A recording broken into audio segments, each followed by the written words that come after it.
Wasu abubuwan burgewa game da ƙasar Nijar. Da yawan waɗanda ba su san Nijar ba, ko kuma in ce ba su taɓa zuwa ƙasar ba, za ka samu suna raina ƙasar tare da yi mata gani-gani. A tsammaninsu yadda ake faɗar ƙasar a baki, idan ka je idanunka ma haka zai nuna maka.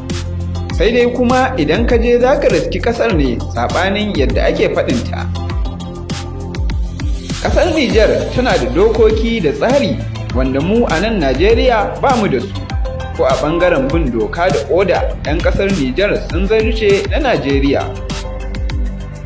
Hakan ya sa komai nasu ke tafiya cikin tsari da birgewa, kasancewar kowa yana ƙoƙarin bin dokar ƙasar. A nan gida Najeriya, sanannen abu ne a dukkan sanda sallah ƙarama ko kuma babba ta zo, sai an tada jijiyar wuya tsakanin 'yan ƙasa da kuma sarkin musulmai. Domin a hukumance za a ba da sanarwa a ɗauki azumi ko kuma ajiye shi. Amma za ka samu akwai waɗanda ba za su bi wannan umarnin da ya fita a hukumance ba, sai dai su yi sallarsu daban. Har masallacin idi ne da su, wanda za ka samu waɗanda ba su bi umarnin sarkin musulmai ba, suna zuwa su yi sallar idinsu a can, kuma babu ruwan kowa da su. Sai dai a ƙasar Nijar lamarin ba haka yake ba. Babu wani jan wuya da ya isa gwamnati ta bayar da sanarwar ai sallah yau, shi kuma ya yi gobe. Ko kuma in ce ya fito da jama'arsa ya ce wai za su yi sallar idinsu, wai saboda ba su yarda da ganin watan gwamnati ba. Babu wanda yake da wannan zarar. Dole ka bi umarnin gwamnati. Ka ɗauki azumi lokacin da ta sanar, sannan ka ajiye shi a lokacin da ta bada umarni. Da yawa daga cikin abin da ke kawo saɓanin addini a tsakaninmu akwai yawaitar masallatai.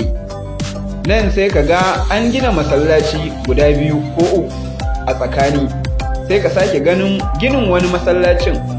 Idan ka yi magana sai a ce da kai, ai wancan na 'yan izala ne, wannan kuma na 'yan ɗariƙa.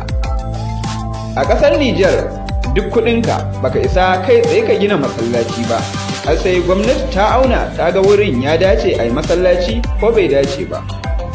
Akwai tazarar da take aunawa, ba sa yarda a yi masallatai barkatai kusa da kusa. Wannan ma doka ce mai matuƙar muhimmanci wadda gwamnatin Najeriya ya kamata ta fara amfani da ita. Sannan a ƙasar Nijar baka da ikon jan famfo ka sayar da ruwa, har sai gwamnati ta tabbatar akwai tazara sosai tsakaninka da wani mai sayar da ruwan. Gwamnati ba ta barin nan akwai mai sayar da ruwa sannan kusa da shi a sake samun wani mai ruwa. Amma mu a Najeriya a wuri ɗaya sai ka samu sama da doka da 'yan Nijar suke da shi ne iri yasa kusan duk wanda za ka gani a kan titi yana tafiya a kan mashin, to za ka same shi sanye da hular kwano. Hakanan duk direban da yake tuka mota za ka samu bel ɗin mota a sakale a jikinsa. Amma mu a nan Najeriya, lokacin da ake sanya wa masu hawa mashin dokar sanya hular kwano, ban yi tunanin an yi cikakken wata ɗaya ba dokar ta tarwatse.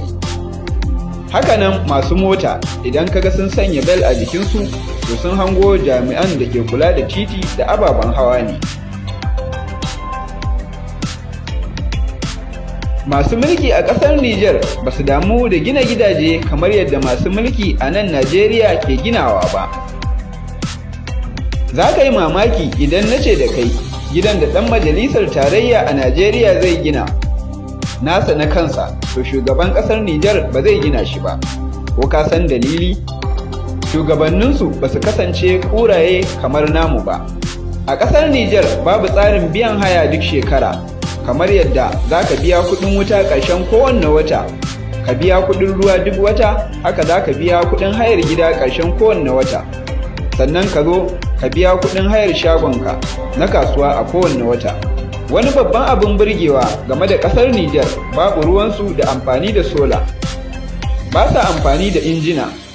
Za ka sha mamaki idan ka je ka ga manyan ma'aikatu da gidajen rediyo da na talabishin, har ma da bankuna, duk za ka same su da wutar nefa suke amfani. Ko kun san me yasa suke dogara da wutar nefa?